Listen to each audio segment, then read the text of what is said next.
wubake.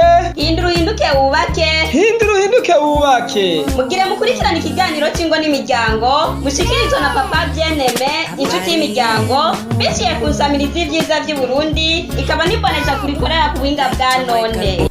Ndaramukije abakunzi b'insamirizi y'ivyiza vy'u Burundi. Nkuko mubizi iminsi yose ku munsi wa gatandatu mu masaha yo mu gatondo kiba ari ikiganiro c'ingo n'imiryango Hindura uhinduke wubake mushikirizwa na Papa Bien-Aimé, papa de couple, ami de famille, inshuti y'imiryango. Turi kumwe n'umutumire umuganga Evangeline Niyonshuti yaje aserukiye ishirahamwe ANSS rijejwe gufasha no gushigikira abagendana umugera wa sida. Ego tukiringa mwavuze yuko mumaze imyaka 30 mukeneye guhimbaza. None twovuga yuko muri iyo mu bikorwa muriko murategura guhimbazamo iyo myaka 30 byo bari ivyahe? Murakoze cyane. Nkuko mwari mwambagije ibijanye n'ivyo iryo shirahamwe ryaranguye ryarabaye imboneza cyane mu kuronsa abantu bagendana umugera imiti yo gufufahaza. Ikindi iryo shirahamwe nyene rirafasha cyane mu gihugu mu kugirira abagendana umugera ca gipimo charge virale.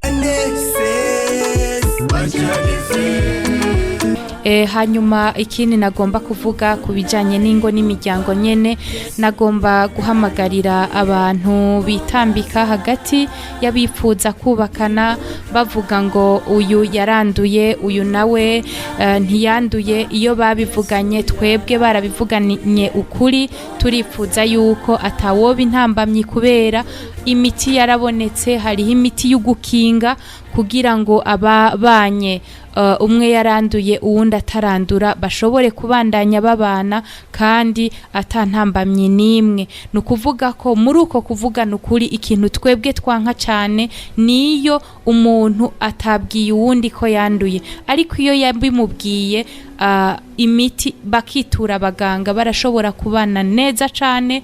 Uwo atanduye akaguma atanduye kandi n'uwo yanduye agatwara uwo akunda. Tukiri ngaho nyene vyoshoboka yuko umuntu agendana umugera wa sida yubakana n'utagenda n'umugera wa sida hanyuma kandi bakabandanya ubuzima nk'ubw'abandi bose. Cyane gose turafise imiryango itari mike ishigikiranye, ariko ugasanga umwe agendana umugera uwundi atawugendana, bagashigikirana ku buryo n'umunsi wo gutora umuti ugeze wa wundi atarandura ari waza kuwumutorera kugira ngo bashigikirane.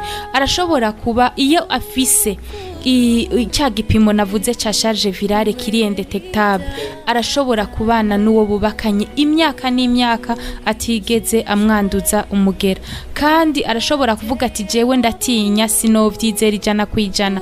Aho naho hariho imiti duca duha uwo atarandura kugira ngo bashobore kuguma babanye batunganye ivyabo vyose neza. Wa wundi atarandura akaguma atanduye na wa wundi yanduye akagumana amagara meza kuko afise umushigikira kandi bavyumva kumwe babihurizako.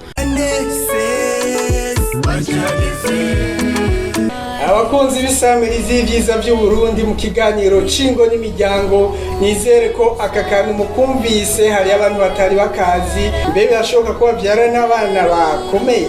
Nkuko nabivuze nko guhera mu 2015 mbere n'imbere yaho gato, abantu bose bakwirikiranwa bagafata imiti hakiri kare kubamaze kwandura bavyara abana bakomeye. Nkuko navuze harabaye iterambere rikomeye cyane. Ubwa mbere kera basanze umuntu agendana umugera baca banamubuza kuvyara, ariko ubu intahe ni nyinshi cyane z'abavutse kubagendana umugera ariko bobo batanduye. Kubera iki? Kubera gukurikiza impanuro za muganga. Igikuru gusa ugeze gusama imbanyi ni vyiza ko ukibimenye mu mezi nka 3 ya mbere uca wiyegereza abaganga bagukurikirana kuzishika aho uzovyara umwana ukamwonsa ukanamucutsa. Urazi ubwa mbere baranavuga ngo nta nukonsa umwana, ariko ubu umuntu agendana umugera aronsa umwana gushika nk'umwaka wose. Ni ibintu vyiza cane, baravyara abana kandi abana batanduye.